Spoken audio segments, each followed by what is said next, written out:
Before we begin the story, don't forget to like the video and tell us where you watched in the comments. The road at the edge of the settlement lay half forgotten, dust blown across its ruts and old fence posts leaning where cattle once pressed against them. A thin figure came along that road, moving slow, one hand pressed tight to her side beneath a dress torn at the shoulder and hip. The cloth there had dried stiff with blood, not fresh but not yet fully healed. Her steps were unsteady, yet she kept them measured, the way someone walks when fear is behind them and stopping feels more dangerous than going forward. She had no bundle, no water skin, no weapon in sight, only a small pouch tied under the torn edge of her dress. Her name was Nita. She was 19 years old, from an Apache band that had scattered after a clash near the river weeks before. The riders who broke her people apart had chased her eastward until the land itself cut them off. She had walked alone ever since, hiding from both soldiers and settlers, avoiding ranchers' dogs, living on handfuls of prickly pears and creek water until her strength began to run out. Now she stood at the very edges of the frontier settlement, hungry, wounded, and unsure if she was walking into worse trouble than the one she left. The cabin she saw ahead belonged to a man who had chosen distance from the town. Caleb Hart was 35, a cowboy who had worked cattle drives from Texas to Wyoming before drifting down again with little to show but scars and silence. He carried the weight of old violence, saloon fights that ended too close to murder, debts paid with years of roaming, and a family name he no longer spoke because it led to more questions than answers. He had come here to the outskirts with no mission but survival, repairing fences for small wages and trading leatherwork when coin was thin. His main rule had been to keep trouble away from his door. On this late afternoon, he stood by his water barrel with a rope coiled in his hand, mending the halter of his horse. He noticed her before she noticed him, a young woman in torn clothes, walking with her arm pressed against her ribs, watching the yard like it might bite. Caleb stayed still. He did not call out, did not move forward, only set the dipper on the rim of the barrel and stepped back. Nita froze. Her chest rose quick, eyes sharp on him, waiting for the demand she expected. Questions, orders, the kind of talk men used when they thought they owned the ground she stood on. Instead, there was silence. The dipper waited. After a long pause, she stepped forward and drank, each swallow slow, her eyes never leaving his.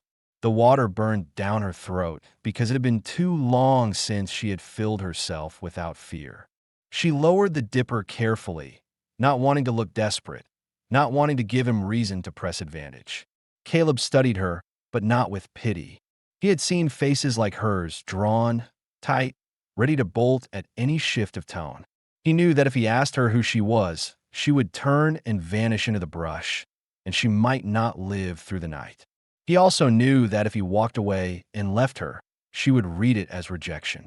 He thought of the town, the way they already looked at him with suspicion for keeping to himself. If she stayed here even an hour, there would be talk. Still, he lifted a small bundle from the fence rail and set it closer to her. Dried meat, a heel of bread, a pinch of salt wrapped in cloth. He stepped back again. She looked down at the bundle, her chest tight with the strain of deciding. If she took it, she would be marked, debtor to a stranger, bound by something she could not repay. If she left it, hunger would gnaw until her body forced her to regret it. She weighed the choice quickly, fingers clenching against her side. Finally, she reached for the food, kept her eyes on him, and drew back 2 steps. She ate in small bites, careful not to show how fast her body wanted it. Caleb let her be. He glanced toward his cabin beyond the corral, weathered boards leaning but still strong. "There's a fire inside," he said, his voice low and even. "Space near it, if you want." He did not say you need help. He did not ask what happened to you. He only offered what he could without binding her to more. Nita's breath caught at the sound of his voice. She expected command, but it was plain, almost cautious, like a man asking permission to leave his own words in the air. She turned toward the cabin, slow steps dragging in the dirt. At the open door she paused. The room was simple. Swept floor, iron stove, a coat on a nail, a table with 1 chair, and nothing else that looked like danger. Her pulse thudded in her ears. She waited again, go in and risk, or walk away and starve. She chose the fire. She crossed the threshold, lowered herself to the floor by the hearth, and pulled her knees in. She did not thank him. She did not speak at all. Caleb stayed outside a long moment, coiling the rope again, before he followed, placing his tools on the shelf with slow hands, careful not to startle her. For both of them, the air in that cabin had the weight of an agreement, unspoken, fragile, but real. The fire burned low in the stove, throwing a soft glow across the cabin walls, and the air smelled faintly of resin from the pine Caleb had split that morning. Nita sat with her back to the hearth, her legs drawn close, her eyes on him as if any movement of his hands might hide intent. Caleb stayed near the table, cutting a thin piece of jerky with a small knife, placing on a tin plate, and sliding it across to her with slow care. He didn't force her to take it, didn't speak, only returned to his seat and drank from his cup. Her stomach clenched at the smell of food. She hesitated, then reached forward, hand trembling not from weakness alone, but from the weight of deciding whether to trust. She ate small bites, chewing until the salt stung her tongue. Caleb saw the way she guarded every movement, and though part of him wanted to ask her where she came from, he held his tongue. He remembered how people once pressed him with questions after fights he tried to leave behind, questions that had driven him out of towns and left him marked as trouble.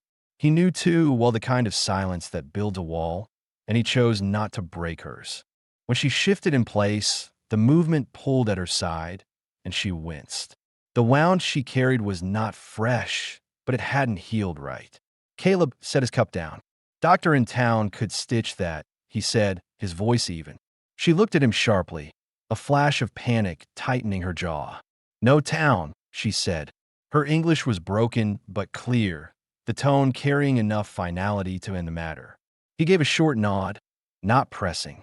Still, he thought of infection, of fever setting in if the wound wasn't cleaned.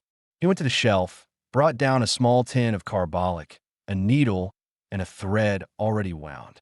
He placed them on the table where she could see, then sat back, letting the decision be hers. Nita's pulse hammered. The tools reminded her of soldiers and raids, of pain forced on those who had no choice. But his manner was different. He hadn't come close, hadn't laid a hand on her. After a long silence, she gave one small nod. Caleb pulled the lamp closer. He washed his hands in the basin, rolled his sleeves, and worked with steady patience. "It'll hurt," he said plainly. She pressed her teeth together and braced against the wall. As he cleaned the wound with the carbolic, she hissed and dug her nails into the blanket. His eyes stayed on the work. He told her when to breathe, when to hold still, not offering comfort beyond the clear steps of the task. When the last stitch was tied and the cloth pressed firm, she sagged back, sweat on her brow but relief loosening her shoulders. Caleb put the tools away, wiped the table, and left a clean tin cup filled with water within reach. He didn't tell her to drink, didn't check if she would. He took a blanket from a shelf and slid it across the floor toward her, pushing it by the corner so she wouldn't feel his hand near. She pulled it close, wrapping it tight around herself. For the first time since entering, her eyes softened. The night stretched quiet. Caleb laid down by the door, keeping his distance, boots still on, revolver belt set aside, but near enough in case trouble came. He had lived alone too long to sleep deep, but he closed his eyes knowing she was watching him as if trying to decide whether this cabin was shelter or a trap. Her thoughts circled in silence. She remembered the chaos of the river clash, her band scattered, her mother's voice calling once and then lost to gunfire. She had run east, not knowing who still lived, not knowing if anyone would search for her.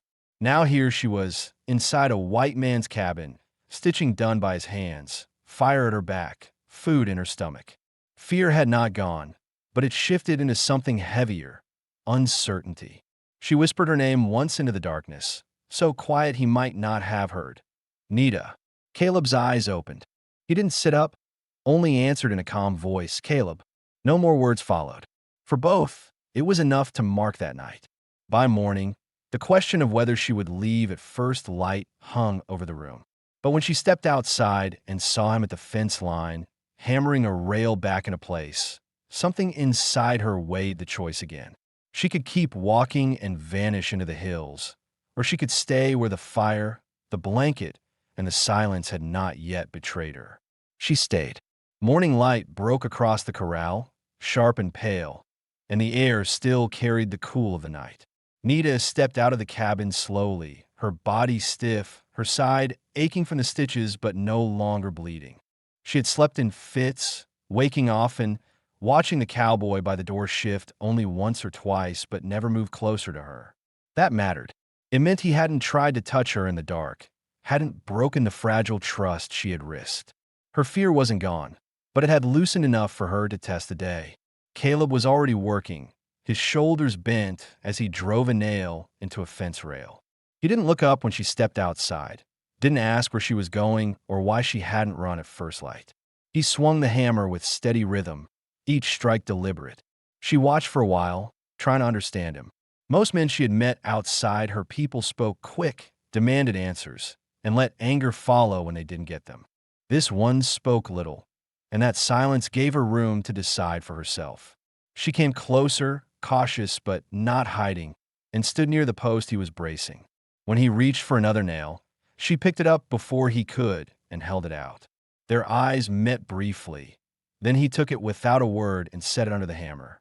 She braced the beam while he struck, her hands steady even as her side tensed. It was the first time they worked together, and though neither spoke, the rhythm of their movements created a kind of fragile understanding. At noon, Caleb carried a pot from the cabin, filled with beans simmered since morning. He set 2 tin plates on the ground near the fire pit, one across from the other, then walked away to check the water trough. Nita hesitated.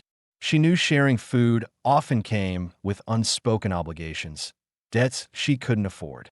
But hunger pressed again, and she reminded herself that he had let her choose before, hadn't forced anything.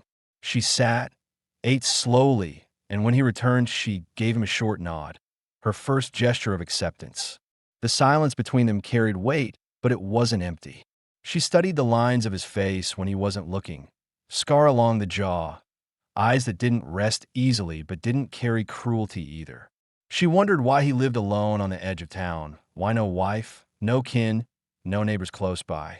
And she wondered what he wanted from her, because no one gave food and shelter without reason. As the wind picked up, dust carried across the yard. Caleb went to the shed and brought out a length of canvas. He strung it between 2 posts, building a lean-to near the cabin door. When he finished, he set his coat beneath it. Nita watched, understanding the gesture.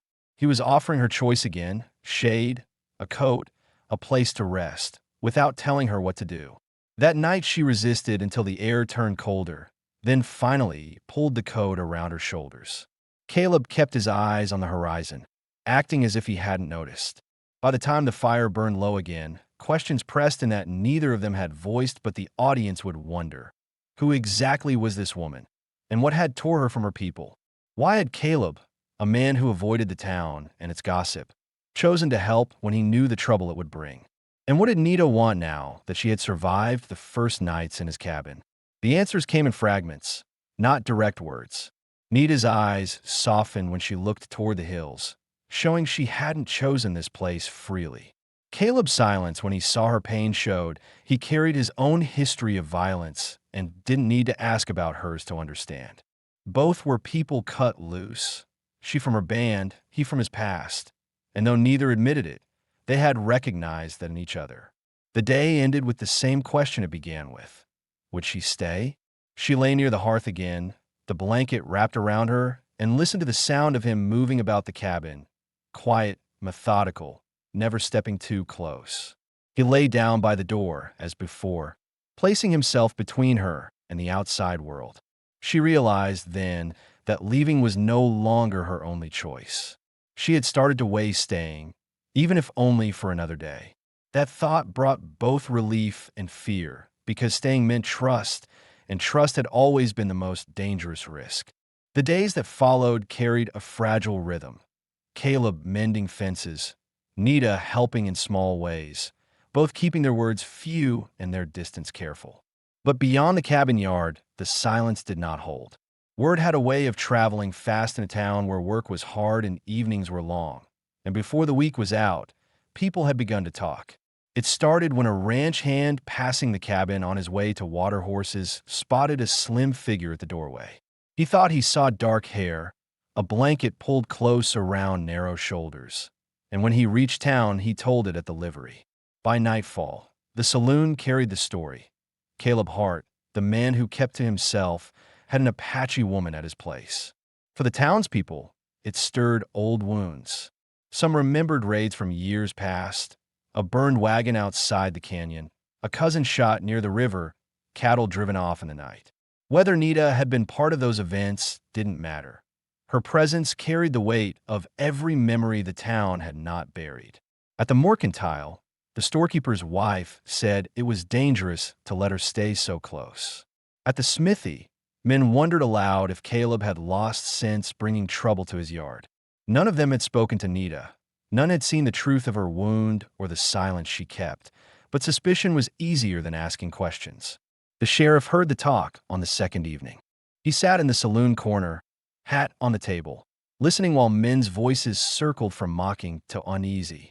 Sheriff Boone was a man who measured before acting, not quick to anger, but he had seen what rumor could do. By dawn, he saddled his horse and rode slow out to Caleb's cabin. Nita saw him first. She stood by the doorway, holding a bucket, her body stiffening as the rider approached. To her, the badge at his chest meant danger. Law that never worked in her favor, law that had taken her people's land and called it peace. Her jaw tightened, and she shifted her weight, ready to run if his hand went near his holster. Caleb stepped from the corral, wiping sweat from his brow, and walked to meet the sheriff at the fence. His tone was calm but firm. "Morning. You come out here for a reason." Boone rested an arm on his saddle horn, eyes steady. "Plenty of talk in town. Folks saying you've got company." His gaze flicked to Nita at the doorway. She stood straight, not hiding, though her heart raced so hard it made her ribs ache. The sheriff tipped his hat to her, not unkindly, and said, "I came to see if there's trouble." "She's no trouble," Caleb said. "Wounded when I found her. That's the whole of it." The sheriff studied him, weighing the words. He knew Caleb Hart wasn't a liar, though he also knew the town's patience had limits. He looked back at Nita. "Do you want to be here, girl?" Nita swallowed hard. Her English carried strain, but she forced the words out. "Yes, I choose." The effort cost her, not only in courage, but in admitting aloud that she had no better place to go. Boone nodded once, slow. "That's answer enough." He turned his horse and rode back, leaving behind more questions than he had asked. Inside the cabin that evening, the silence felt heavier.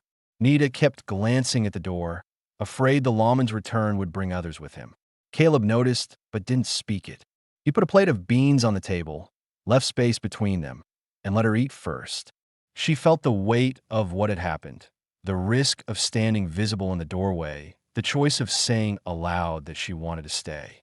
The questions left hanging for anyone watching from outside were plain. How long could Caleb shield her from the town's whispers?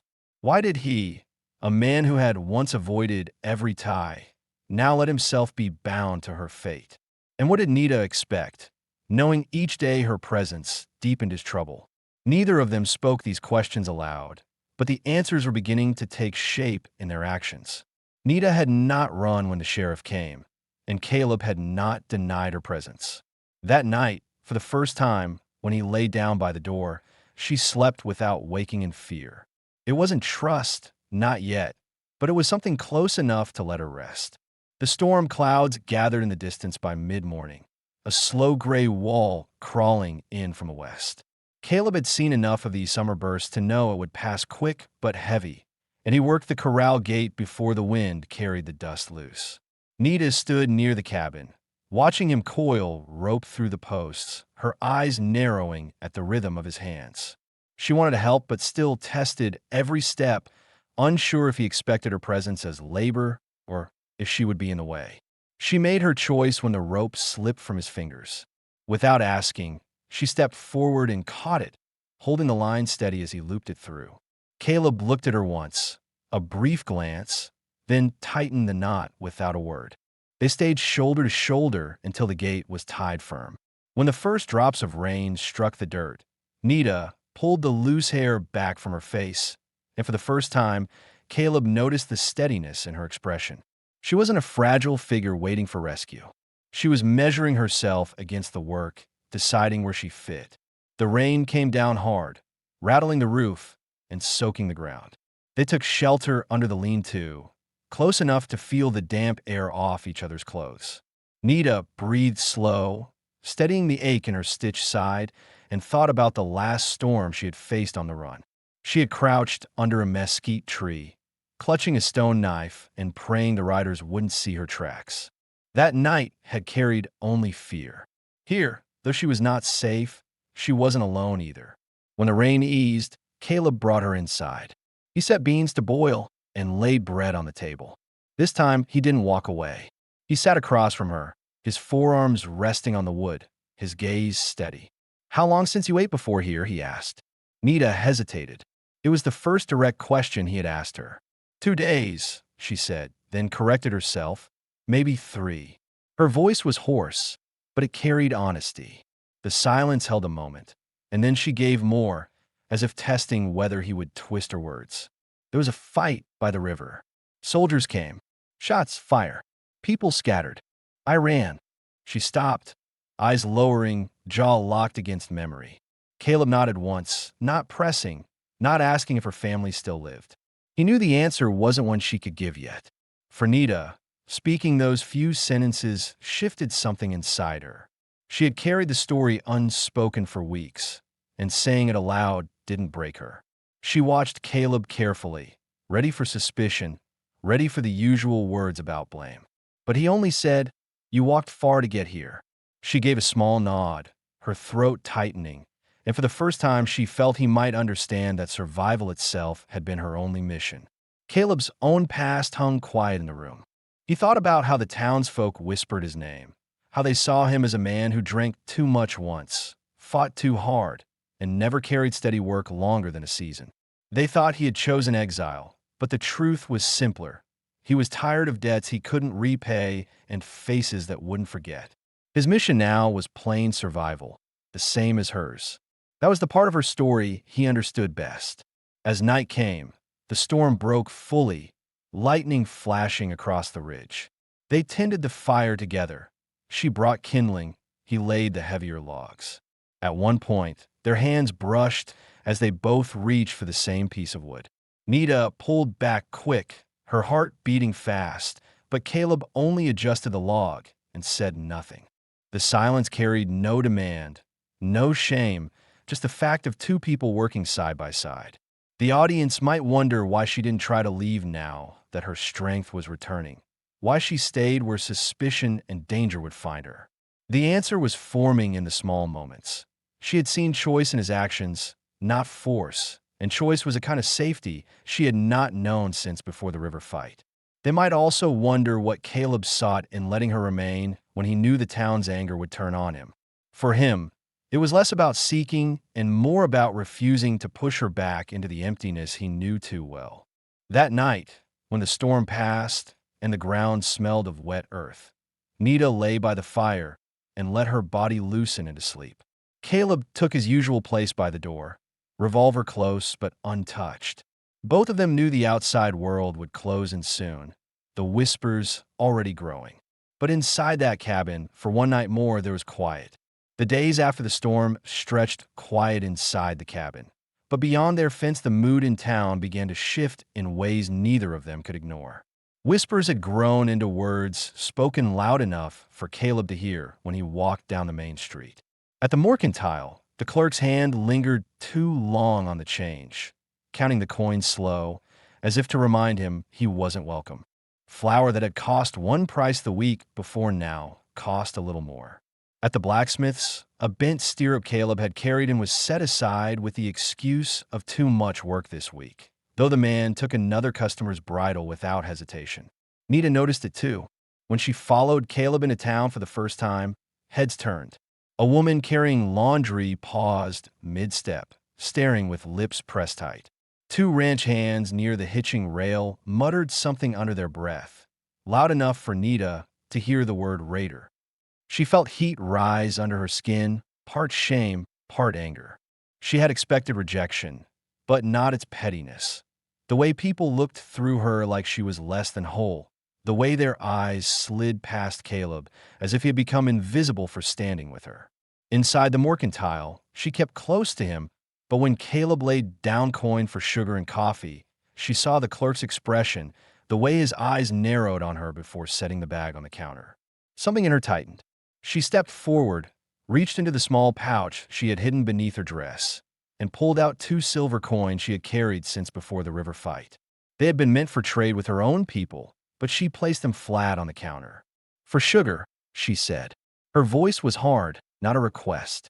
The clerk blinked, surprised, but took the coins without comment. Caleb's eyes shifted to her, steady, but he said nothing until they stepped back into the street. Only then did he give the faintest nod, an acknowledgement not of payment but of choice. She had stood ground, not hidden behind him. That night, as they sat by the fire, Nita broke her silence again. "This trouble, because of me," she said, her words slow, measured. Caleb poked the coals, the orange glow lighting the scar along his jaw. "Trouble doesn't need much reason," he answered. "It looks for an opening. This time it's you. Another time it would be me." He didn't soften it. He didn't tell her she was wrong. He treated the truth as something they both carried, like the weight of a fence post that needed 2 hands to steady.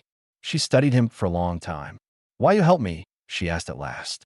It was the question the audience, too, might have carried since the first chapter. Why would a man with no family, a man who lived apart, invite danger for a stranger? Caleb leaned back, considering. "Because I've been turned out before," he said. "Because I know what it is to walk into town and feel eyes on your back. No one deserves to be left to that with nothing." He let the words rest there, plain, without reaching for sympathy. Nita thought about her band, scattered along the river. She thought about the possibility that her mother or brother still lived, wondering where she had gone. She wondered if staying here meant betraying them, or if surviving in this cabin was the only way to keep a path open to them. The questions turned in her head, but found no easy answers. What she did know was that leaving Caleb now would mean stepping back in a hunger and silence, while staying meant carrying the weight of his trouble along with her own. The audience might still wonder, why didn't Caleb fight back against the town's small cruelties? Why did he pay the higher prices, mend his own stirrup, walk away instead of lashing out? The answer was in his eyes when he watched Nita eat by the fire. He had fought enough in his life, and every fight had left him with less than he started. Survival, now, meant holding steady, keeping the fence upright, even if his hands blistered. If she could endure, he could too. By the end of the week, the pattern was set. Nita stayed by his side when he went into town, never lowering her gaze, even when the stairs pressed against her like heat. Caleb kept his words to what was needed, nothing more. Together they worked the cabin yard, repaired rails, and tended fire as if the outside world wasn't closing in. But both of them knew the tension was building, and it would not stay quiet forever. The tension that had lingered in whispers finally broke into action one evening when 3 riders came up the south fence at dusk. Their horses moved restless, snorting in the cool air, and the men's voices carried before their shapes fully appeared. Nita was at the gate with a bucket, drawing water for the goat, when she heard them. Her shoulders stiffened. Caleb stepped from the corral, his hammer still in hand, but he set it down carefully before walking to meet them. The tallest rider, a rancher named Wallace who owned land bordering Caleb's, leaned forward in his saddle. "Lost a calf," he said, his tone flat, but his eyes sharp on Nita. "Tracks lead this way." His hand hovered near his belt, not yet resting on the pistol, but close enough to make the threat plain. The 2 men with him watched in silence, one older, one younger, both unsettled but ready. Nita set the bucket down, her heart beat hard in her chest. She wanted to back away into the cabin, but another instinct pushed her to stay visible. If she ran, it would look like guilt. If she hid, they would speak of her as if she were a shadow. She forced her feet still, her hands loose at her sides, even as her stomach twisted. Caleb's voice was steady.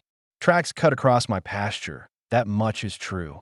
but you'll not ride through my yard shouting about thieves." Wallace's lip curled. Easy to say when she's standing right there.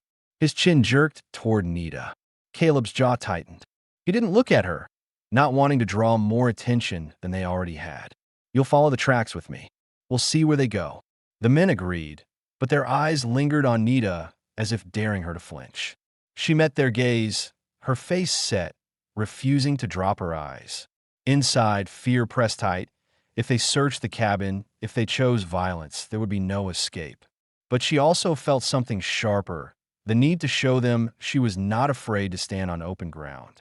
They rode along the fence together, Caleb walking beside the horses, hammer hanging now from his belt like a weight. The tracks veered toward a dry wash, tangled with brush. There, caught between fallen rails, they found the missing calf, bawling and pinned by thorny branches. The men dismounted, freed the animal with effort, and watched it stumble back toward the herd. None of them spoke for a long moment. Finally, Wallace muttered, "Guess that's that," and mounted again. He gave Nita a look on the way back, less accusation now, though not yet trust. It was a small shift, but it mattered. The younger rider even tipped his hat slightly as they turned down the road. When the dust settled, Nita let out a breath she hadn't realized she was holding. Her legs trembled, but she had not moved from her place at the gate. Caleb came to stand beside her, his presence solid, unhurried. He didn't speak praise or comfort. He only nodded once, a gesture that said he had seen her hold her ground. That night, as they sat by the fire, Nita's thoughts circled. She remembered how the men's eyes had burned into her, how they had waited for her to falter. She wondered if she had looked strong enough, if her silence had spoken what words could not. Caleb noticed the way her hands tightened around the tin cup, and finally he said, "You did right not to move. They'll think twice next time." She lifted her eyes to him, the firelight catching the scar along his jaw. "Next time?" she asked. "There's always a next time," he said. It wasn't meant to frighten her, only to prepare her. The audience might have asked why the men stopped short of violence, why they didn't force their way into the cabin to search. The answer lay in the sheriff's quiet presence over the past weeks, in the fact that Caleb was no drifter they could bully without consequence. He had built a reputation as a man who avoided trouble but didn't back down from it either, and that respect, thin as it was, kept the situation from breaking into gunfire. By the week's end, word had shifted in town. The calf had been found, and though few admitted it aloud, people began to see that Nita had not run when accused, had not lashed out, had not brought chaos to Caleb's place. The suspicion didn't vanish, but the worst of the talk cooled. For Nita, it meant she could walk beside Caleb in town without every head turning in scorn. For Caleb, it meant the cost of standing with her had not yet grown beyond what he could bear. In the quiet of the cabin that night, Nita lay by the fire, her eyes heavy but her thoughts alive. For the first time, she wondered not only if she could survive here, but if she could belong. Caleb, stretched out by the door, stared at the ceiling beams and thought the same, though neither spoke it aloud. By late summer the land had turned dry and cracked, the grass thinned by heat, and every task around the cabin pressed harder than before. Caleb and Nita fell into a pattern that looked, to an outsider, like routine, but to them it carried the weight of survival and the beginnings of trust. The roof needed patching after the last storm, shingles curling loose at the edges. Caleb hauled the boards from the shed while Nita steadied the ladder. Her stitches healed enough now that she could lift and carry without wincing. When he nailed each board down, she passed him the next, the work moving faster than it would have alone. Neither spoke much, but the silence felt less guarded than it once had. The corral gate had warped and dragged against the ground for weeks. Together they dug the post deeper, Caleb holding the beam while Nita shoveled dirt in tight and packed it with her heel. When they tested the gate afterward and it swung smooth without groan, she smiled faintly, the kind of smile that showed pride, not gratitude. Caleb noticed, but said nothing, only gave the smallest nod. The goat had come from a peddler who traded it for a length of leather rein Caleb had braided.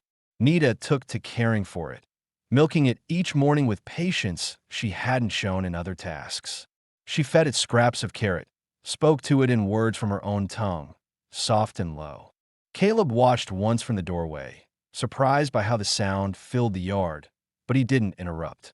At night, when the air stayed warm, they sat outside near a small fire pit. Crickets called from the grass, and the smell of dust lingered in the cooling air. One evening, after a long pause, Nita spoke more than before. "I have family," she said, her eyes fixed on the ridge to the west. Caleb turned his head slightly, listening.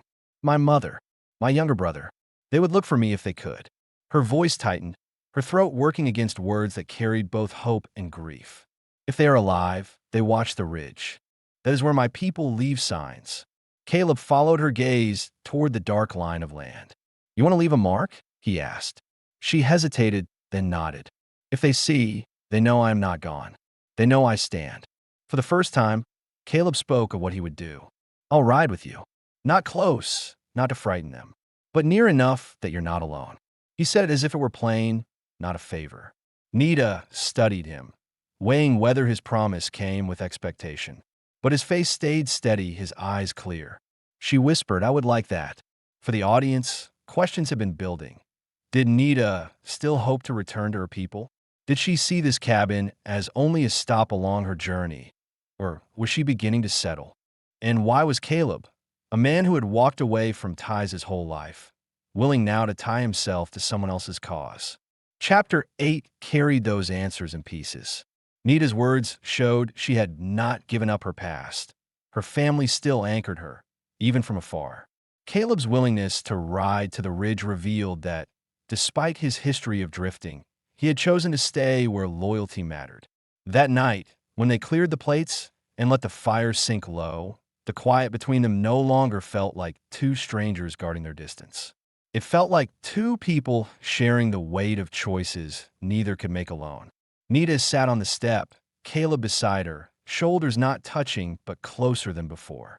The stars spread across the sky, and for the first time, neither thought about leaving when morning came.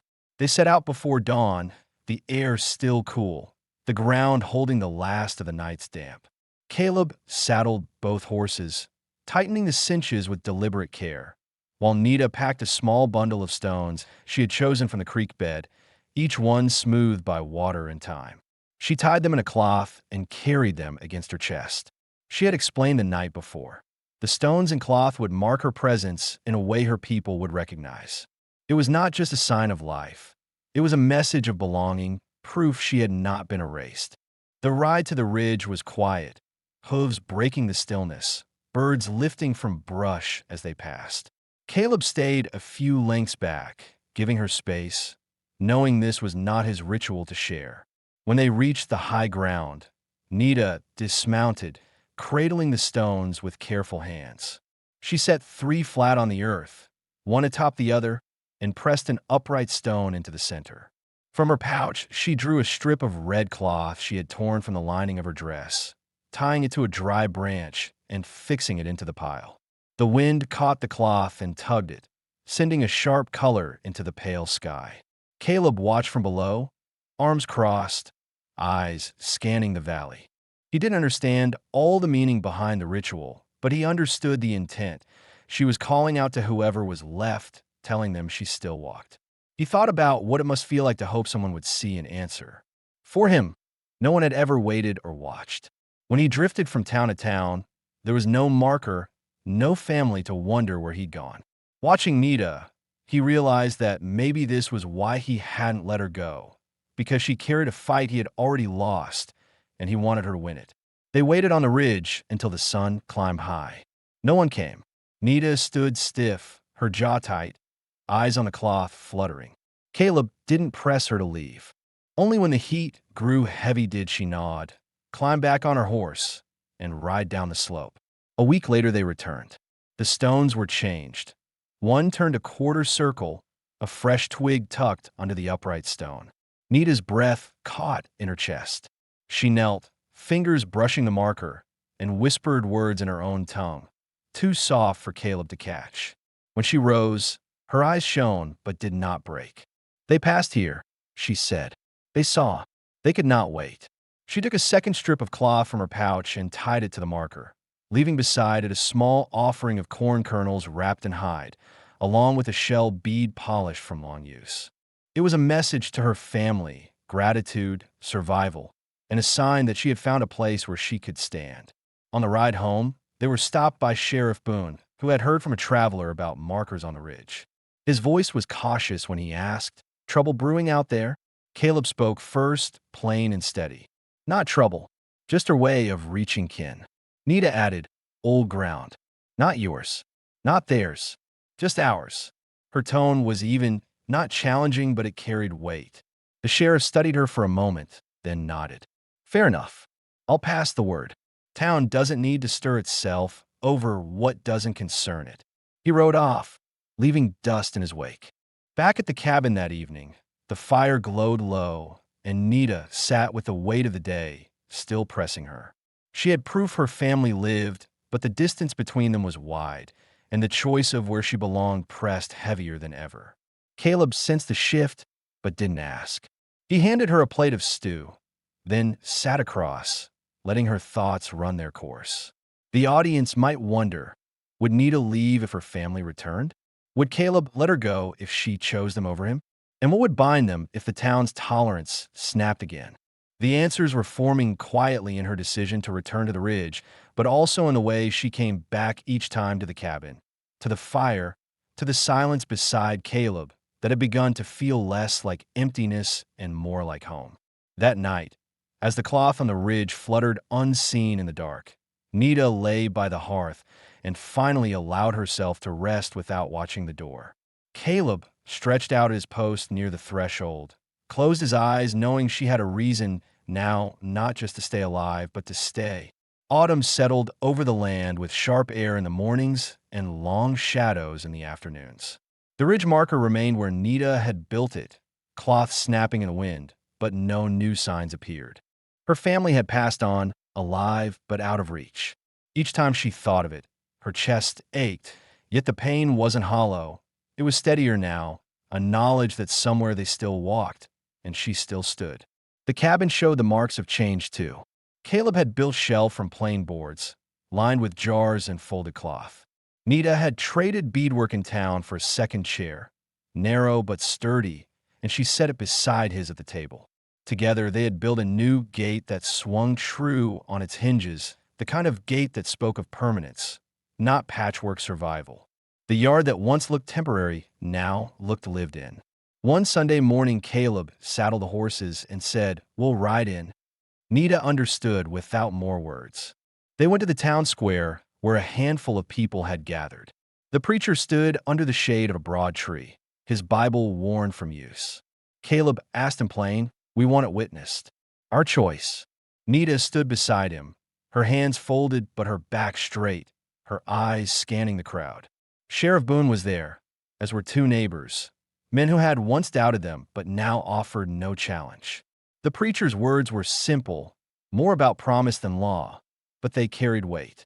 Caleb and Nita gave their assent, not in grand voices, but in tones steady enough for all to hear. When it ended, there was no applause, no cheer, just a quiet acknowledgement that the matter had been settled. Nita felt eyes on her, some curious, some doubtful, but none turn away. For the first time, she did not feel like a shadow. Back at the cabin, a pot of stew waited on the stove, the goat bleated for feed, and the air carried the smell of wood smoke. Caleb brought out a cedar box, polished though plain, and set it on the table. Inside was a silver ring that had belonged to his mother, kept through years of drifting. He placed it in Nita's hand, his eyes steady. She, in turn, brought out a braided cord she had made from leather and bead, tying it around his wrist. The exchange was quiet, but final, a bond not needing more words. They ate, cleared the table, and as the lights softened over the corral, they sat on the step, shoulders touching for the first time without hesitation. The questions that had hung over them since the beginning no longer pressed. Nita had not left to wander again. Caleb had not turned her out when trouble came. The town had not broken them apart. For those who had wondered whether Nita would abandon the cabin if her family returned, the answer was plain. She had chosen to stay, not because she had nowhere else, but because staying was now hers to decide. For those who questioned why Caleb, a man marked by exile, would risk everything for her, the answer rested in the life they had built together. He no longer drifted because he had found a place where his silence was met with understanding, not suspicion. When darkness came, the fire burned low, and the quiet inside the cabin was no longer edged with fear. Caleb lay by the door out of habit, though now it was not a guard post, but simply where he had always rested. Nita, wrapped in her blanket, closed her eyes without glancing at the shadows. The cabin, once a stopgap shelter, had become theirs. Outside, the wind moved through the ridge, tugging the red cloth Nita had left behind. It would fray and fade in time, but the meaning had already been carried. She was alive, she had endured, and she had chosen her place. There were no debts left, no questions unanswered, no paths left uncertain. Caleb, who had once been rootless, stayed because here, staying made sense. Nita, who had braced herself for rejection, stayed because love could be as plain and solid as a roof mended together, a gate swinging straight, and a fire that never went out. The story ended not with escape, but with presence, two people who had been cut loose by the world, now anchored by the choice to remain.